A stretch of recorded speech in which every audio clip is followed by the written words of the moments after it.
আজকাল তো এই ক্লের যে মিররগুলো সেগুলো ভীষণ ট্রেন্ডিং। তো আমার ঘরে এরকম একটা বড় আয়না আছে, বুঝলে? তাই ভাবলাম যে এটাকে আমিও দেখি কিছু একটা করার চেষ্টা করি। ফার্স্ট টাইম আমি কোনো ক্লে ব্যবহার করছি, আমার এত ভালো লেগেছিল আর এত স্যাটিসফাইং ছিল যে বলার বাইরে।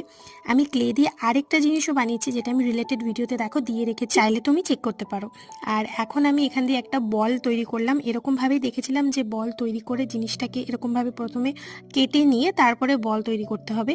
তবে এই জিনিসটি একটু গ্লু টাইপের ছিল বলে বারবার চিটে যাচ্ছিল। তো এগুলো তৈরি করার পর না একটু আলাদা করে রাখলে ভালো হয়। আমার এই ভাইরাল যে ফ্লাওয়ার সেটা তো তৈরি হয়ে গেছে, তবে একটু ট্যাড়া ব্যাকা হয়েছে, ফার্স্ট টাইম গন্ডগোল হয়ে গেছে। যাই হোক, তারপরেও আমি ছোট ছোট করে ট্রাই করছিলাম। আর এখানে না এই শেপটা দিয়ে, মানে শেপারটা দিয়ে আমি শেপ দিচ্ছিলাম।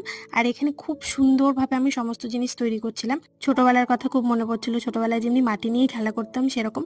আর এই দেখো ফাইনাল লুক আমি করে ফেলেছি। কেমন হয়েছে জানিও। দেখা হচ্ছে নেক্সট ভিডিওতে। বাই।